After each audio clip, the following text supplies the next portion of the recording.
Ladies and gentlemen, distinguished guests, friends, imagine a vast battlefield where the world's most powerful companies march in confident, armed with billions of dollars, cutting-edge technology, and unbreakable brand power. This battlefield is China, often called the foreigner's graveyard by global business insiders. Here, giants have fallen one after another. Google walked away defeated. eBay vanished into obscurity. Amazon struggled and retreated in key areas. And Uber poured over $2 billion into China, burned cash at an insane rate, fought tooth and nail, only to sell its entire operation to local rival Didi Chuxing in 2016 and exit humiliated. Yet in this same graveyard, one company not only survived, it thrived, built the most productive factory on Earth, captured massive market share, and even forced China to bend its own ironclad rules for the first time in history. That company is Tesla. In 2018, Elon Musk announced the Shanghai Gigafactory, a 100% foreign-owned plant, no joint venture, no forced technology handover required from others. China, which had long demanded partnerships and tech transfers from foreign automakers, made an unprecedented exception. Why? Today we dive deep into this fascinating contrast. Why Tesla succeeded in China while Uber failed. And what the foreigner's graveyard really teaches us about humility, adaptation, strategy, and the hidden rules of the world's largest consumer market. Because China isn't just another market, it's a test that punishes arrogance and rewards those who truly understand how to play the game on its terms. Let's uncover the inside story. Ladies and gentlemen, let's dive straight into the first keynote: localization and humility versus arrogance. When foreign companies enter China, they often arrive with a sense of superiority, convinced that their proven American or Western model is superior and that the market should adapt to them. This mindset, rooted in arrogance, has buried countless giants in what insiders call the foreigner's graveyard. Uber epitomized this approach. When Uber launched in China in 2013, it essentially transplanted its US playbook: aggressive subsidies to drivers and riders to gain market share quickly, heavy reliance on its app's global interface and algorithms, minimal deep integration with local ecosystems, and little effort to build genuine bridges with regulators or understand cultural nuances. Uber treated China as just another expansion territory, believing its brand power and cash-burning strategy would overwhelm local competitors like Didi Chuxing. But China doesn't reward imposition. It punishes those who refuse to bend. Uber clashed with regulatory realities, ride-hailing rules, data localization requirements, and intense local protectionism without meaningful compromise. It burned through over $2 billion in subsidies for short-term growth, but never built lasting local infrastructure, supply chains, or government goodwill. The result? In 2016, Uber sold its China operations to Didi in a humiliating exit, walking away after failing to adapt. Contrast that with Tesla. Elon Musk and his team approached China with profound humility and a willingness to localize deeply. From the outset, Tesla recognized that success here required playing by China's rules, not fighting them. When China demanded joint ventures and technology transfers from foreign automakers for decades, Tesla didn't complain or resist. Instead, it positioned itself as a partner in China's national ambitions. China was aggressively pushing electric vehicles as a strategic industry under Made in China 2025, aiming to dominate clean energy and reduce dependence on foreign tech. Tesla aligned perfectly. It offered cutting-edge EV technology, battery expertise, and manufacturing know-how that could uplift the entire domestic supply chain. In 2018, amid US-China trade tensions, Tesla secured something unprecedented: approval for a 100% foreign-owned gigafactory in Shanghai, no mandatory Chinese partner, no forced tech handover like others endured. Why the exception? Because Tesla demonstrated humility by committing to massive localization. It invested billions in building the plant at record speed, breaking ground in January 2019 and delivering the first cars by December that year. Tesla sourced heavily from local suppliers, groomed Chinese manufacturers through spillover effects, and integrated into China's EV ecosystem. It adapted products to local tastes, offering features, pricing, and even design tweaks that resonated with Chinese consumers' preferences for premium status symbols and tech-forward aspiration. Musk himself cultivated relationships with officials, visiting frequently, praising China's progress, and aligning Tesla's goals with Beijing's push for green innovation and self-reliance. This wasn't luck or favoritism, it was strategic humility. Tesla didn't arrive to teach China how to do EVs. It came to learn, contribute, and integrate. It accepted government incentives like cheap land, low-interest loans, and tax breaks, but in return, delivered on promises: rapid scaling, job creation, technology diffusion that accelerated China's EV dominance, and voluntary sharing of know-how through supply chain partnerships. Where Uber saw China as a battlefield to conquer with cash, Tesla saw it as a partnership to earn through adaptation. The lesson is stark. Arrogance assumes the market owes you success because of your past wins elsewhere. Humility recognizes that every market, especially China's, has its own logic, priorities, and unspoken rules. Uber imposed, Tesla adapted. Uber fought regulators, Tesla aligned with national goals. Uber burned cash for quick wins, Tesla invested long-term in roots. In the foreigner's graveyard, survival isn't about who has the deepest pockets, it's about who shows the deepest respect for the terrain. Tesla didn't just enter China, it became part of China's story. Uber tried to rewrite the rules and lost everything. This contrast isn't about technology or subsidies alone, it's fundamentally about mindset. The humility to localize deeply versus the arrogance to assume your way is the only way. And in China, humility wins. Ladies and gentlemen, let's move to the second keynote: government alignment and strategic concessions. In China's high-stakes market, foreign companies don't win by money or technology alone. They win by aligning with the government's long-term national priorities, demonstrating value to the state, and making concessions that serve Beijing's goals. This is where the contrast between Tesla and Uber becomes crystal clear. Uber entered China in 2013 with a disruptive Silicon Valley mindset: burn cash aggressively through subsidies, scale fast via network effects, and dominate ride-hailing before regulators could catch up. But Uber largely ignored or underestimated the regulatory landscape. China's government viewed ride-hailing as a sensitive sector involving data security, urban traffic control, employment rules for drivers, and national security implications from location tracking.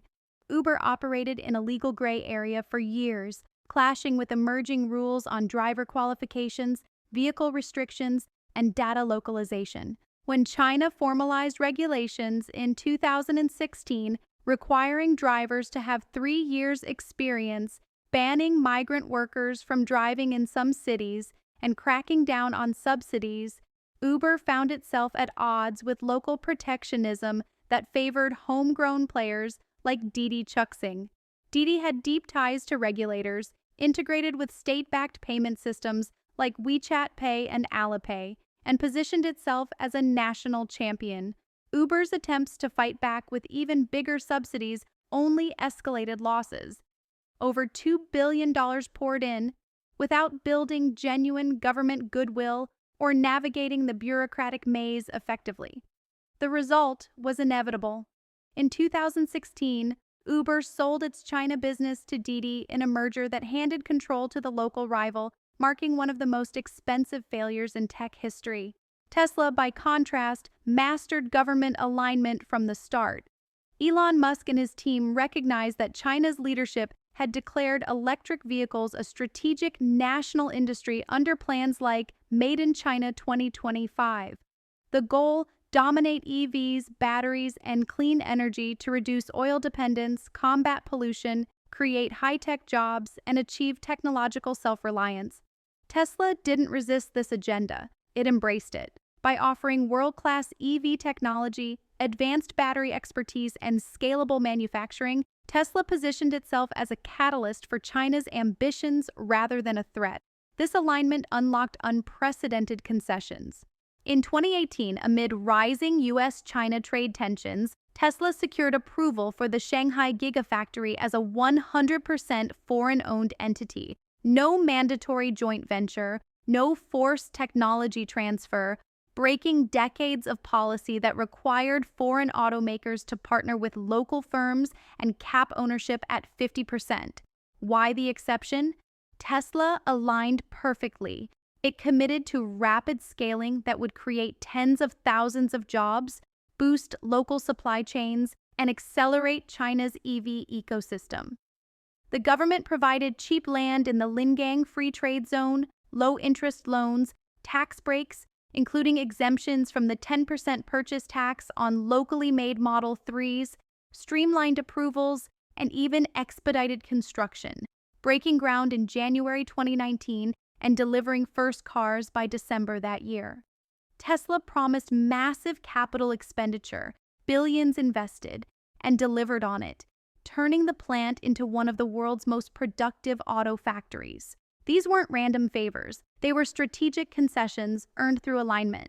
Tesla volunteered to integrate deeply, sourcing from local suppliers like CATL for batteries, diffusing know-how through partnerships, and supporting China's push for green innovation. Musk himself built personal rapport, visiting frequently, praising China's progress, and framing Tesla as a partner in national goals. Even as other foreign automakers like GM, VW, and Toyota stuck to joint ventures, Tesla's full ownership signaled trust earned by proving mutual benefit. China gained technology spillover, supply chain upgrades, and global prestige. Tesla gained cost advantages, market access, and scale to fuel its worldwide growth. Uber clashed with regulators and protectionism. Tesla courted them by advancing shared objectives. Uber offered a commoditized service that threatened local champions without broader national value. Tesla delivered strategic assets that elevated China's position in the global EV race. In China's system, where the state guides key industries, success demands concessions that serve the bigger picture: jobs, tech transfer, environmental goals, not just corporate profits. Tesla made those concessions willingly and strategically. Uber resisted or overlooked them, paying the ultimate price. This isn't about luck. It's about understanding that in China, government alignment isn't optional. It's the foundation of survival and dominance.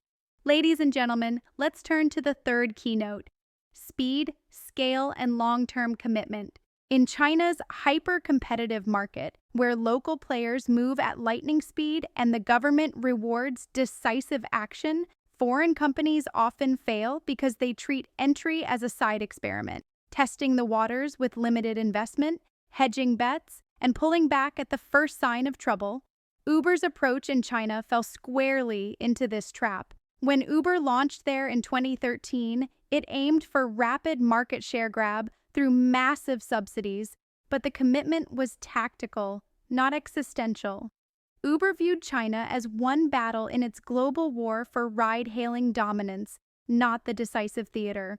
It poured in over $2 billion, yes, an enormous sum, but much of that cash went into unsustainable price wars and driver bonuses designed for quick network effects rather than building enduring infrastructure. Uber expanded aggressively into dozens of cities, but it did so without sinking deep roots.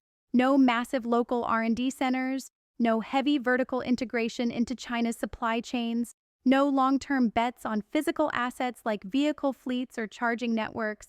The strategy was short-term dominance through burn rate, betting that Didi would fold under financial pressure. But Didi, backed by Tencent and Alibaba, matched every subsidy dollar for dollar and outlasted Uber's willingness to bleed. When losses mounted and investors grew impatient, Uber's commitment wavered. In 2016, after just 3 years of intense fighting, Uber negotiated an exit, merging its China operations into Didi in exchange for a 20% stake in the combined entity, a face-saving retreat that handed the market to the local champion. The speed was there for launch and scaling, but the long-term commitment never materialized. Uber never treated China as make or break for its future. Tesla's story is the polar opposite. Breathtaking speed paired with unbreakable long-term commitment that turned skepticism into dominance. When Elon Musk announced the Shanghai Gigafactory in July 2018, the timing was audacious. US-China trade war escalating, tariffs rising, geopolitical tensions high. Yet Tesla didn't hesitate. It broke ground in January 2019 on a 210-acre site in Shanghai's Lingang Free Trade Zone. Construction moved at a pace almost unimaginable in the West, from dirt to first Model 3 delivery in under 12 months, December 30th, 2019. The factory reached initial production capacity faster than almost any auto plant in history, hitting 1,000 cars per week by late 2020 and scaling to over 1 million vehicles annually in subsequent years. This wasn't incremental expansion, it was all-in commitment. Tesla invested billions upfront, over $2 billion initially, with further expansions pushing total investment past $5 billion, building not just assembly lines, but a vertically integrated ecosystem. Stamping, painting, battery integration, and increasingly localized sourcing. The long-term vision was clear from day one. China wasn't a secondary market for Tesla. It became the company's manufacturing powerhouse and largest single-country market. By making Shanghai the hub for global exports, supplying Europe, Asia-Pacific, and beyond, Tesla bet its entire production strategy on China succeeding. This commitment manifested in relentless execution. Musk visited repeatedly, rallied teams, and personally pushed for speed. Tesla accepted government conditions, meeting aggressive localization targets, hiring tens of thousands locally, and contributing to China's EV goals, but it did so with full-throated investment rather than half measures. The result? The Shanghai Gigafactory became the most productive auto plant on Earth, with output per employee far exceeding Fremont or other sites, thanks to China's skilled workforce, efficient supply chains, and Tesla's obsessive focus on scale. This contrast reveals a core truth. In China, speed alone isn't enough if it's not backed by long-term skin in the game. Uber scaled fast, but treated the market as disposable, ready to cut losses when the burn became too painful. Tesla scaled fast because it had no plan B. Failure in China would cripple its global ambitions, so it doubled down, invested massively in physical assets, supply chain integration, and workforce development. Local competitors and regulators saw this commitment and responded. Incentives flowed, approvals accelerated, and partnerships deepened because Tesla proved it was here to stay, not to raid and retreat. The foreigner's graveyard is littered with companies that dipped toes incautiously or burned bright and brief. Tesla sprinted in, built monuments to its belief in the market, and committed resources at a level that forced China to take it seriously. Speed without sustained commitment is noise. Speed with existential stakes is transformation. Ladies and gentlemen, let's now examine the fourth keynote: product-market fit and brand resonance. In any market, especially one as sophisticated and status-conscious as China's, victory goes to the company whose offering doesn't just solve a functional problem, but taps into deeper emotional, aspirational, and cultural desires. Uber's ride-hailing service in China was fundamentally commoditized. Get from point A to point B quickly, cheaply, reliably. While useful, it lacked differentiation once subsidies dried up. Every competitor, Didi, Meituan, Shuki, even smaller players, offered essentially the same core utility. A car arrives when you tap an app. Uber's brand, strong in the US as the pioneer of disruption, carried little unique emotional weight in China. Chinese consumers already had Didi, which integrated seamlessly with WeChat, the super app that dominates daily life, accepted ubiquitous mobile payments like Alipay and WeChat Pay without friction, offered tailored features such as ride-sharing for cost savings, premium black car options, and even bike and food delivery ecosystems. Didi wasn't just a ride service, it was embedded in the fabric of urban Chinese life. Uber tried to compete on price and convenience alone, launching aggressive promotions and copying features, but it never escaped being seen as the foreign alternative rather than the natural choice. When subsidies ended, loyalty evaporated because there was no deeper bond, no status symbol, no lifestyle statement, no sense of belonging to something bigger. Chinese users switched effortlessly to the local incumbent that felt more native, more reliable in crises, and more aligned with everyday digital habits. Tesla, on the other hand, achieved extraordinary product-market fit by selling far more than an electric car. It sold aspiration, innovation, futurism, environmental consciousness, and, crucially, elite status in a society where visible success symbols matter immensely. In China, owning a Tesla became a powerful marker of being ahead of the curve. Technologically savvy, globally minded, environmentally responsible, and wealthy enough to afford premium pricing.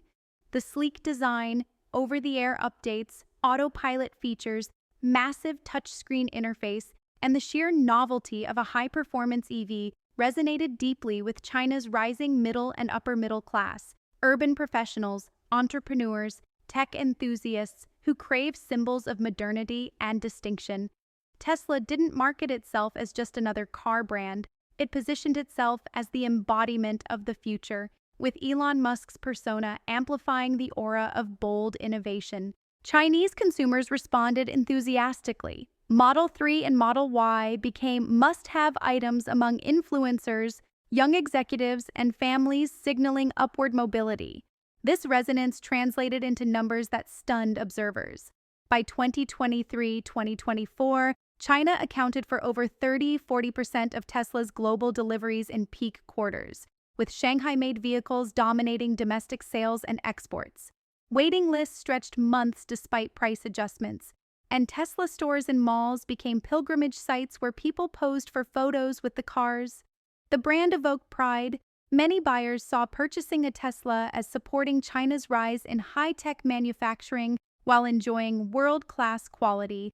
Tesla leaned into this by localizing marketing, launching in Mandarin with culturally attuned campaigns, collaborating with Chinese celebrities and KOLs, offering Lunar New Year editions, and even incorporating features popular in China like enhanced voice controls and integration with local navigation apps. Where Uber fought a price war in a saturated, low-margin category with little emotional differentiation, Tesla created and owned a premium aspirational segment almost single-handedly at first. Competitors like NIO, XPeng, and Li Auto later emerged, but they often positioned themselves in Tesla's shadow, imitating rather than displacing the aspirational leader. Tesla's vehicles weren't commodities, they were statements. Buyers felt they were joining an exclusive club of forward thinkers, not just hailing a ride. This emotional and status-driven connection created fierce loyalty, repeat purchases, and word-of-mouth virality that subsidies could never buy. The foreigner's graveyard punishes products that remain interchangeable utilities without cultural or emotional depth. Uber delivered convenience, but no soul. Tesla delivered a dream that millions in China wanted to claim as their own. In a market of 1.4 billion people obsessed with progress, status, and innovation, the winner isn't the one who copies fastest. It's the one whose brand becomes synonymous with the future the consumer aspires to live in. Tesla didn't just fit the market. It reshaped what Chinese consumers desired from mobility, turning a car into a cultural phenomenon while Uber remained just another app on the phone. Ladies and gentlemen, as we wrap up this deep dive into why Tesla triumphed in the foreigner's graveyard while Uber fell hard, one truth stands out. China doesn't forgive arrogance, half measures, or cultural blindness.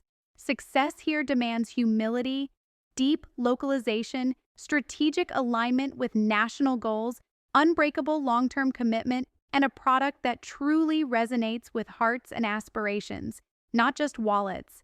Tesla didn't just survive, it became a cornerstone of China's EV revolution. Uber didn't adapt fast enough and paid the ultimate price. The lesson for every global company eyeing China: stop treating it as just another market. Respect the rules, understand the people, align with the bigger vision, and commit like your future depends on it, because in China, it often does. If this analysis opened your eyes to the real dynamics of competing in the world's largest consumer market, hit that like button, drop a comment below. What do you think was the single biggest mistake Uber made?